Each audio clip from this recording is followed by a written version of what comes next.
Hi everyone, here I am in a completely new set. I think this is the first time I've done a video not sitting at the desk, but several of you have requested a library tour, a tour of my book collection, and I've gotten a few emails, so I'm finally doing it. I think what most people are interested in when they were asking about the library tour was not so much showing off the books, but more of how do you organize them, how do I organize them, and how do you acquire books, good books, on a particular subject on a budget. And that's basically what I've done over many years.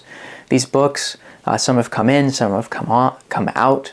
I'm constantly exchanging them because there's limited space. Some of these shelves you'll see are 2 books deep, but it's something you learn to do with selecting books. So I'll talk a little bit about my process of selection, which books I think are worth spending the most money on, what kind of books are going to give you the most mileage out of study, and I'll also tell you about how I organize the library. Now I've got it mostly organized from time period, so my specialty is poetry, English poetry. So that's English and American poetry. So my bookshelf begins all the way at the end next to the plant with Old English and the Greek and Roman classics, then Old English, and then all the way up to modernism over here. But the reason why I'm starting on this side of the library is to show you my reference materials, which I think I consult probably more often than I do any of the others. So in any field, you're going to want a collection of books that give you a quick overview or survey of the entire field. And so what I have here are my histories, the histories of England, and the histories of English literature. I've got the Cambridge edition that was first published in the early 20th century, and then I've got the Oxford History of Literature, of English Literature, which was started in the mid-20th century. And these are my reference books that I often consult. So here's the Oxford Histories of England. It begins with Roman Britain here, and it ends with England 1914. So these are not books that I read from cover to cover, although I started to do that with Roman Britain, and I did finish it. And I thought, actually, these kinds of books will serve me better if I just consult them when needed, which is what I do. So as a formalist, which means somebody who just studies the structure of a poem or a work of art, primarily, it means that I'm often not too interested in the historical context. So that's a weakness of mine. So a few years ago, I knew about this, and so I thought, I'm going to buy these books. And all of these were purchased off of Abe Books, used, and thrift books. So I was able to assemble the entire collection book by book. And whenever I'm reading a poet, or if I'm studying a poet of a particular time period, I'll consult the years in which they've spent most of their lives and when they were writing these works of art, so I understand what's going on in the history. So this is just a personal use of it, and I use these quite often, so they can be very, very handy, and they're much cheaper to buy individually than in bulk, understandably so. Now down here begins the English history. So if I'm studying a particular period that I'm not as well versed in, I'll go to these histories and I'll read the chapters in them. They've got some really great chapters. So here's a reference book that you might want to get. It's the concise Oxford Companion to English Literature, and it's just an encyclopedia, really. I found that helpful when I was beginning my graduate studies. So whenever I came across something I didn't understand or didn't know, I came here and read the entries, started there, and then just started reading more. Another great series is the Pelican book series of history. And they also have these in literature as well. I've got one on Chaucer, which is great. And you can buy the whole collection if you really like them. I just have a select few when I've found them and when I've needed them. These books here, which you'll see, is the Cambridge History of English Literature collection, which you can find for free online. You actually don't have to buy these hard copies because they were published so long ago that they're in the public domain. And so many great works are in the public domain, which is why this library isn't really representative of everything that I read, simply because so much of primary materials are online. So you'll want to check these out. What I find really helpful about these, they begin with the cycles of romance. They actually don't begin with Old English Like with Beowulf, that wasn't really considered English literature for a long time. When the academic study of English literature was formalizing, it usually began in the Middle English period with Langland or Chaucer or Gower, or with the romances. And so you'll find here that this one begins with the romances. And each one of these books come with a collection of essays written by different scholars on different topics. Here's, for example, an entire essay by A.R. Waller on the Norman Conquest. And of course, an essay by George Saintsbury, who was a huge literary critic for the Victorians. And he contributed an essay to almost every single one of these books. So he was very well known. And so you can kind of understand a little bit from their perspective what the Victorians found interesting in English literature. The next thing, here's a very concise, short history of English literature by Andrew Sanders, I believe. Let me just make sure I get that. Yeah, Andrew Sanders. And this is a great guide when I was teaching English literature outside of my specialty, which is English Romanticism of the late 18th and early 19th century. So I always come back and consult these. I read this one through and took notes as I went because I was compiling for the encyclopedia, which I have a video on. You would use this too as a reference, although you can read it straight through. And of course I've got mine tabulated for easy reference, but you can use like the little Bible book chapters in here. So I read this, I thought it was great, and I think it would serve a lot of you well. Since I've gotten to know a little bit about what my viewers are interested in, I think that would be an excellent resource. I've also got a few more I want to show you. So panning down, I do have the Oxford Histories of English Literature, beginning with Chaucer in the 15th century and going all the way up to Ian Jack's Study of English Literature up to 1832. These are great volumes. They have a great index. One of the things you want to use in your books are the indexes, indexes, the bibliographies. All of these are going to point you to further reading. So that's what I find really useful about these reference books. There are a few more I should tell you about. For those of you who are getting into English literature, this outline might be really helpful. This comes from the 20th century. The Outline of Literature, edited by John Drinkwater. It begins with Homer, and it goes all the way up to, how far does it go up? Joseph Conrad, G.K. Chesterton, J.B. Priestley. So you really get a great survey of all of literature. It's a world literature book, and of course it's not going to be as diverse as the ones that are around today, which are a little bit more comprehensive, yet a little bit more expensive. But this will give you a good idea of what was being studied in the 20th century in the academy. Now there's another book I want to show you, which I think many of you should have, and that's the Princeton Encyclopedia of Poetry and Poetics. It's another great encyclopedia. Something you're going to learn from this video is that the encyclopedias are incredibly helpful. And I'm a big believer in the fewer books, the better. Although it may not look like it. I think the fewer books, the better.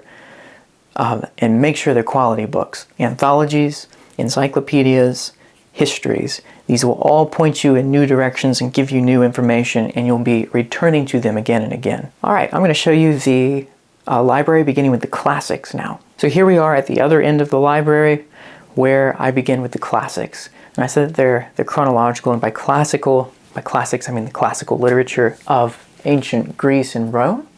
I have several Loeb editions that were culled from a library I used to work at, the Child Memorial Library. The Loeb Classical Library is always coming out with a new translation, and so when the library got those, the old translations would go out, we'd remove them from our system, and then we'd give them away. I have a couple of those there. I think if you're interested in classical literature, the Loeb editions are just fantastic. On the left-hand side, you have the Greek or Latin, and on the right, you have a really great academic translation. So I find those very helpful. Several books I've taught from. Emily Wilson's The Iliad, The Odyssey, several books on Homer, some by Fagles and Fitzgerald, books of Plato. The thing about most of this literature is that if you have a great list of books that you should have for classical literature, you can find a really good translation of any of these works online, and that's why I don't really have a very big classical section of the library, which you can see it just doesn't go up as high, but it's just there on top of the shelf. Now moving down, we're going to move into the Old English period.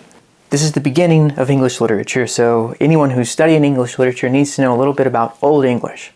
And the thing about Old English is, it's not referring to Shakespearean English. A lot of times people will call that Old English. That's Elizabethan or early modern English. Going further back to around Chaucer's time in the 14th, 15th century, you have Middle English, which happened after the Norman Conquest.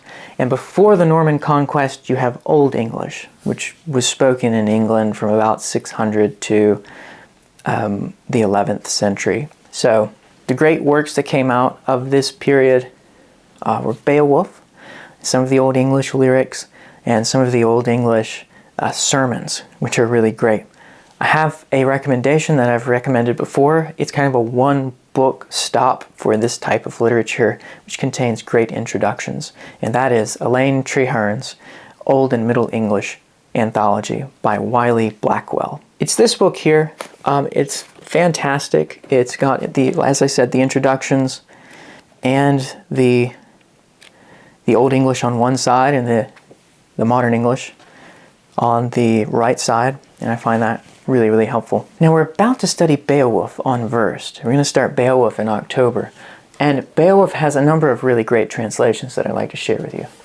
So here's a scholarly edition, again, with the Old English on the left and the Modern English on the right. This is a student's version. So just reading the first 3 lines, it begins, and this is what Old English sounded like. What way gardina in Gerdagum, theod Königa frim gefrunen, hu tha athalinges ellen fremenden. And a lot of scholars don't know what to do with the word what, which is some translated as hark or listen. This translator, Michael Alexander, translates it as what. So sometimes you can hear the Modern English in the Old English word. Burton Raffel, though, in this translation, translates it as hear me. So again, it's like a listening, it's a hark, listen to my story. So that's Burton Raffel's edition, which is fine, and it's also a poetry translation. Seamus Heaney, though, has this, and I think this is the standard right now. Many are using this to teach from, and it's excellent. Seamus Heaney's Beowulf, and then again, what I love about this, it has the Old English on the left, Modern English on the right, and he translated that cryptic word what into so. So you can imagine the Beowulf poet, whoever he was, we don't know whom he was, sitting down at the fire, the men gathered round, he's about to begin a story, and he says, so. And that was really innovative, and one of the things that makes this translation really great. A more recent translation, which is fantastic, is Maria Devana Headley's translation of Beowulf, sometimes called Browulf, because she translates what as bro. Bro, tell me we still know how to speak of kings. In the old days, everyone knew what men were. Brave, bold, glory-bound. And it's a pretty good translation of the Old English, and it's really fun. So I think this is a fantastic one as well. If you're going to have a copy of Beowulf, I would recommend having Seamus Heaney's and Headley's as well for that purpose. What's cool about both of those is that in their own way, they preserve the Old English poetics, which really relied on the caesura or the pause, and it relied on consonants and assonance, particularly through alliteration. So if you want to study Beowulf with us, join up on Versed in October. So from the Old English period, I have early myths and sagas. I have a couple grammar books on Old English, Grammar and Reader, How to Read Old English, A Guide to Old English, several of these from the 20th century. Early Irish myths and sagas, North Germanic literature, the Nibelungenlied, collections of essays on Beowulf. And then once you come down here, you see I'm into the Middle English section of the library, beginning with Chaucer and Sir Gawain and the Green Knight. history books on the Norman Conquest, several collections of essays written by scholars on Middle English poetry, Middle English literature. You get down here to the Gawain poet, I'll just show you down here. And you get down here, you have the Gawain poet more, you have more of William Langland, Piers Plowman, a few books also on other Middle English poets, including several translations of Langland's Piers Plowman, commentaries on Middle English grammar, critical studies on Sir Gawain and the Green Knight, I should say Gawain. And these are all really helpful when I want to study Sir Gawain and the Green Knight, or Pearl, or any of the Middle English poetry books. I'll come here and I'll consult these before I do. Looks like we're getting some rain out there. From the Middle English period, I then move into the Renaissance. So you'll see the Renaissance down here. Ben Jonson, Edmund Spenser, more on the Middle English lyric because it's not perfectly organized. But one of the things that I find really helpful are, as I've said, encyclopedias. So, for instance, there was a great movement, there was a great period of literature with the Arthurian tradition. And what I have here is a new Arthurian encyclopedia on the Arthurian tradition, all the way from Layamon, all the way up to the uses of it among modern poets, including Auden and Edna St. Vincent Millay. And again, it's got these excellent illustrations, these entries, which are super helpful. So I recommend, if you're ever really interested in a particular study, to go with an encyclopedia, because it's going to point you in new directions and help inform what books you should buy next. You don't want to just buy what you find, but you can also check the entries here. I know I'm getting kind of down close to the ground here. On that topic too, let's say you're really interested in Edmund Spenser. I would recommend a Spenser encyclopedia, which is just a beautiful, it's almost a miracle actually of scholarly endeavor.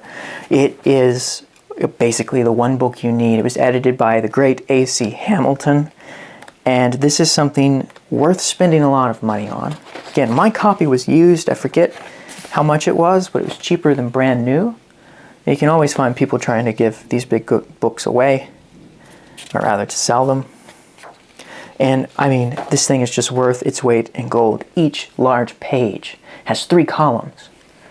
And you have entries on Alma, the castle, entries on the visions, complaints, a whole thing on the Church of England, a whole entry on the Church of Rome. And what I love about this, I think the favorite thing I've read so far, my favorite thing I've read so far, was Gordon Teskey's entry on allegory, which I've mentioned before. It just goes on and on. It is probably, I think it's the best thing I've read on allegory in itself. It begins here, it just goes on and on for a few pages. It's probably the most extensive thing written on allegory. And each one of these entries is written by a different professor who has a certain specialty on Spenser or on the Renaissance. And so it's another great example of, if you're going to buy one book and you're going to spend, let's say, $50 to $100 on one book and you want it to be special, this is one of those books. I mean, it's just a work of art, really. What an age to be alive that things like this exist. All the way from Chaucer to Malory to the Renaissance. I have 3-volume set on the English sermon. I'm really interested in kind of the development of the sermon in England. So I've got that. You can find all sorts of things from these encyclopedia that are really going to help inform you on what to buy next. Now, let's move to the Renaissance. And these are grave flowers. I collect grave flowers from poets' graves. This is from Wordsworth, his grave. Grasmere, and then Dorothy up here beside him. I've got them throughout the office. Rhetoric, style, and rhythm. This is just a mixture of essays, monographs, and primary texts. Now, essays or critical essays will give you information on style, on background, on history. Collect those wherever you find them because they're not cheap, and if you find them used, you can get them for a good price. For primary texts, again, since we're in the Renaissance, I can find most of this stuff online, so I don't have many of the primary sources taking up space on the shelves. I do have, for example, Sir Philip Sidney's The Major Works. Why that's worth having. The Sidney Psalter in print. Another thing you'll want, in addition to encyclopedias, are anthologies. And again, this is the latest, I think it's the 8th edition of the Norton, but they are just fantastic. They're full. They've got this onion skin paper that's so compact. It's got over 2,000 pages of primary material from just this period, the 16th century to the early 17th century. So I really like the Norton anthologies, another miraculous work of scholarship, a great gift from the Academy. And we have other things as well, like biographies of Thomas Cromwell, which I'll probably get rid of now that I've read it. It's just taking up a lot of space. T.S. Eliot's essays on Elizabethan drama, which are really fantastic. If you're interested in Eliot as a critic, these are superlative. Frank Kermode, collections of Donne, Shakespeare here.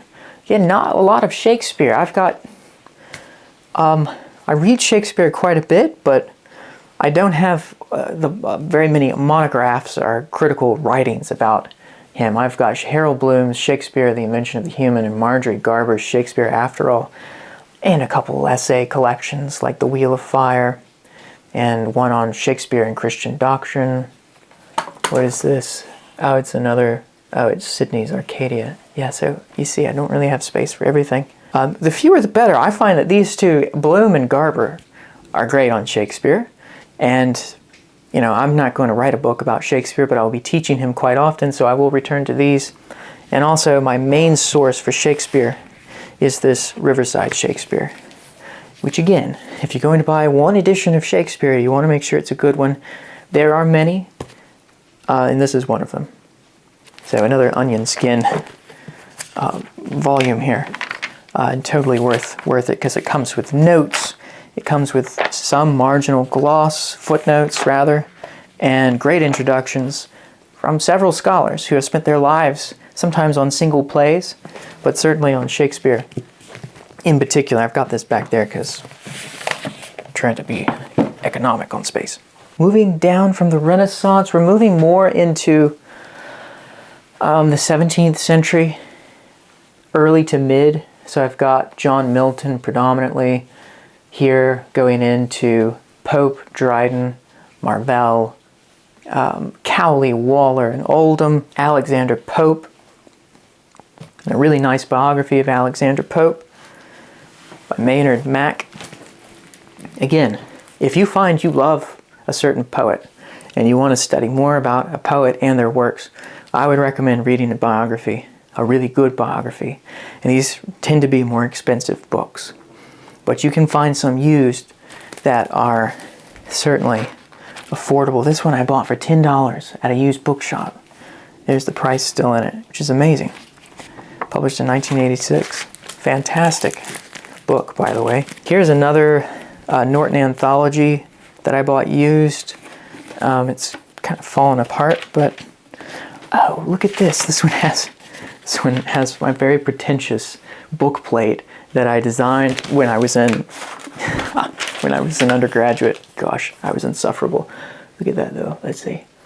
Ex Libris, A. Walker, Blue Flower for Novalis, the other things here that are important. But, you know, it's something you can do for a library. I don't do that anymore, but I just forgot that was there. Anyway, this is well loved, well annotated too, mostly by me. And again, a Norton anthology book. And some old books too, like this collection of James Beattie, who was a Scottish poet. Really great Scottish poet, actually, who influenced Wordsworth. And wrote in Spenserian stanzas. Probably one of the best after Spenser to write in that mode. It's very nice. So we're moving into the 18th century now. Chesterfield's letters, Boswell, Restoration literature, Samuel Pepys, Gulliver's Travels, The Graveyard School. I have Jeremy Taylor, a preacher. I like his work, so I've got that in there too, and I probably won't get rid of it. But then we're moving down, so let me pan the camera down. Here as well is Jane Austen, the Oxford World Classics edition, which I've taught from, biographies, Walter Scott, really great anthology of the 18th century by Geoffrey Tillotson. I think I recommended this before on the channel, but in case you didn't see it, 18th century English literature, edited by Geoffrey Tillotson, Paul Fussell, and Marshall Wingrove. So this is actually, I think this is probably the one book you need.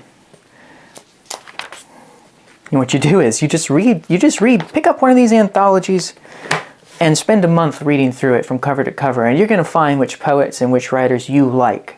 And then from there, after you've read the excerpts and a couple select essays, then you go and you buy a complete collection of, whatever you like. So you're spending your money on something that you can use again. George Crabbe is here.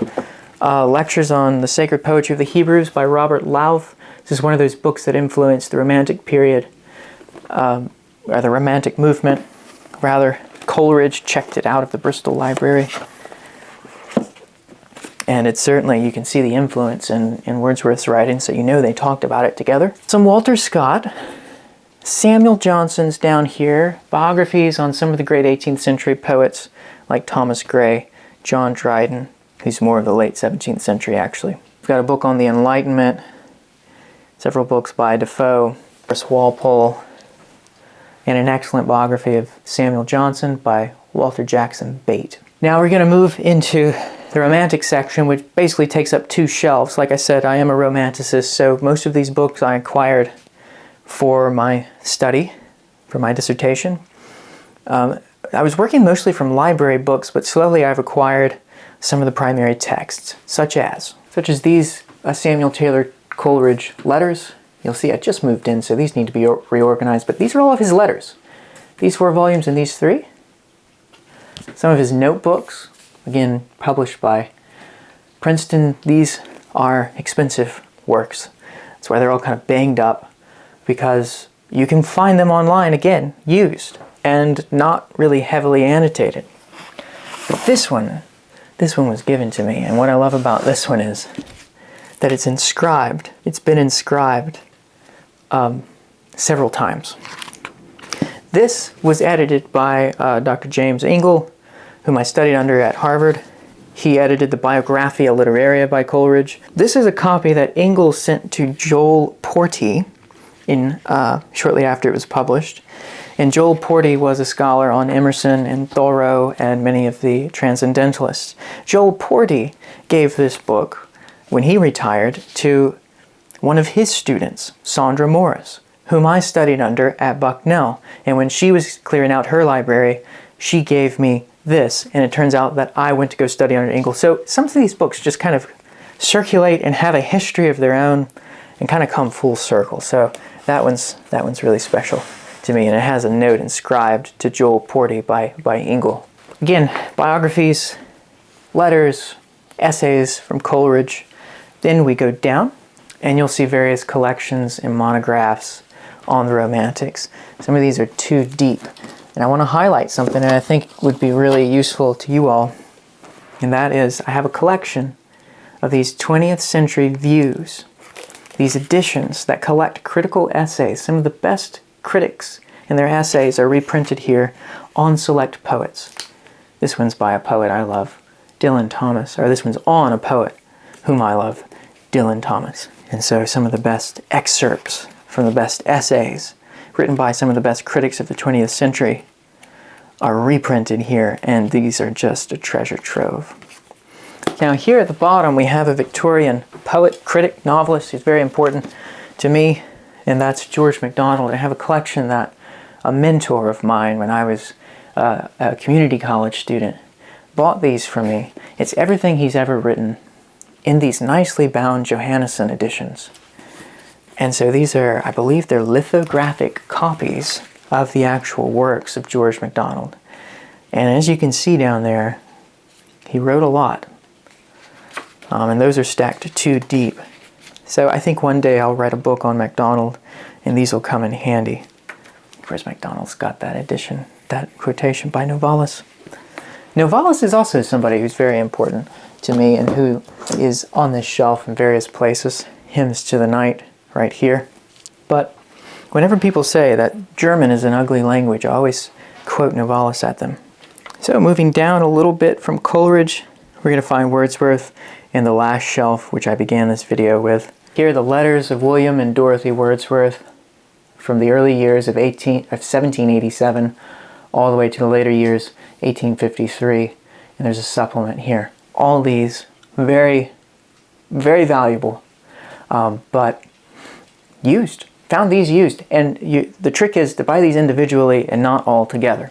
Now, because I wrote my dissertation on Wordsworth, I have quite a few biographies and some of the primary materials as well. I was expecting to really write on Coleridge when I came to Harvard, but Wordsworth just took over the project. Now the thing about biographies, you'll see I have several here. Some biographies are better than others, and so you'll want to do a little bit of research. For example, Jonathan Bates' Radical Wordsworth is not the kind of biography that's really going to satisfy a Wordsworth scholar or critic, because he does what many biographers of Wordsworth do, and that is ignore the later years of Wordsworth. They've been doing that since Matthew Arnold, and probably because of Matthew Arnold. But this really is a great copy, and as long as you know that, this is a great addition for somebody who's just getting into Wordsworth. Nothing wrong with this. It's just he focuses, too much on Wordsworth's late 20s. That's what everyone's interested in. But if you want something that's going to be scholarly, acclaimed, you'll probably want Stephen Gill's Wordsworth, A Life, beautiful book, and just a fantastic book. Mary Moorman's 2-volume collection on Wordsworth, for instance, is a very old, is one of the first comprehensive biographies of Wordsworth, and it's really good. A lot of times you'll find with biographies of poets that it's not just about the poet's life, but it's also including close readings of their poetry. So a lot of these critics are also literary critics, which is something cool to see. I will say I really like Duncan Wu's biography of Wordsworth, because just as I said, some biographers will tend to ignore the later years. Duncan Wu, as he has argued here, says that many biographers ironically ignore the early years of Wordsworth, the poet of childhood and of nature. We tend to gloss over his early years, and so he gives a very full, rich, and generous overview of Wordsworth's early years and his childhood and his development there. One of the great things about Duncan Wu's biography of Wordsworth. Juliet Barker's biography of Wordsworth, again, is fine, but I find a strange lack of footnotes, so it's not very helpful to somebody who wants to go track down the primary source or read the letters. I just don't know why they did that. Kenneth Johnston has another good biography of Wordsworth, probably the most comprehensive discussion of the Lowther controversy that I think is in print. Anyway, all of this is to say that you'll find that some books are better than others, and that the more you read, and the more you talk to other critics, and the more you read from other critics, rather, the more you'll get a sense of what books you should buy. Just want to pan down a bit to show you the American shelf. I teach American literature often, and so I've got several books here on the American Renaissance or the Transcendentalist movement, biographies on Thoreau, on Emerson, the Oxford Handbook on Transcendentalism, by the way. These Oxford Handbooks, if you can find them, are really good. I think I might have bought this new, in fact, just because they're fantastic. They have essays written by different critics on different subjects and on different figures, so it's really worth it. Again, not very many primary sources here. You can see they're stacked too deep with a whole 8 volumes on American literature, 8 anthologies down there, which are useful for teaching. So I've had recourse to this shelf quite a bit, just in teaching alone. Now let me pan over to the moderns and the miscellaneous. Now this is the reference shelf, which I've already showed you. These are mostly the works of criticism and of poetry from the 20th century. I've got some great companions of essays. This, by the way, is a great companion. 20th century poetry with essays by different critics on major poets. Something you'll definitely be interested in if you ever see anything like this. This is also where I keep some of the 20th century criticism that I really enjoy. For example, F.R. Leavis's revaluation essays, all the way up to Mary Oliver's A Poetry Handbook, biographies of Eliot, essays by Mary Oliver, biography of Dylan Thomas, works by Auden. And if you're a student, if you really love modernist literature, I've recommended this before, but these two volumes are really great. David Perkins. This was a gift from a friend of mine who is a modernist. She studies modernism. And that's how I came by that. I've got collections of Auden down here, Elizabeth Bishop, several others, and some overflow books.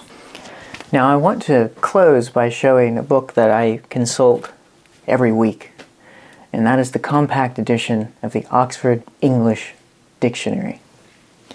You'll see that zooming in, each onion skin thin page contains 9 pages on it, 9 printed pages of the dictionary on a single side of each page. And it tells you the history and the record of usage of basically every word in the English language going back as far as they could find it. So it's a history of language, it's a dictionary, it also teaches you pronunciation, and this is another great way to find works of literature that you haven't read but should.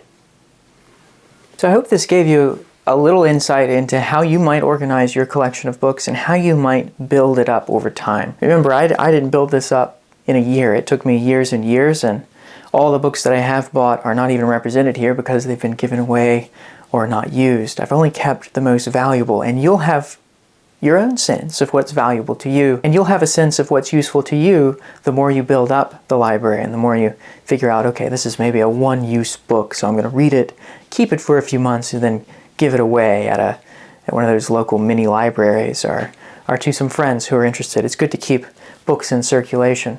But you'll want books that you are going to return to often, again and again. And that's one of the things you should prioritize when purchasing books. For range, buy good anthologies. For references, buy histories and encyclopedias. And when you find from your wide reading a poet whose work just really speaks to you, find out how to buy a whole collection of their poetry or an anthology of their poetry. Buy their letters, buy a biography of them, because once you find a poet who speaks to your soul, it's those poets whom you want to surround yourself with. Everybody's library is going to be different.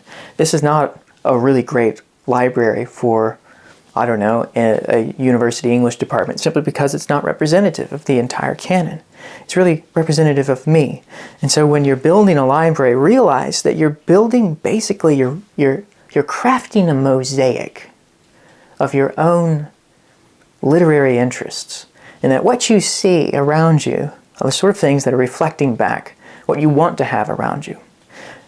It's good to read widely, but I would warn against the fear of not reading everything that you should. I would warn against obligation. Read new things, experiment in your reading, but don't feel ashamed to go deep into one particular author, because life is too short to have an obligatory reading list. You want to pursue things that are nourishing you and feeding you creatively, intellectually, spiritually, psychologically. And so the library that you have should represent basically who you are. I hope this was helpful. Thanks for recommending it, everyone who did. And I look forward to seeing you all next time.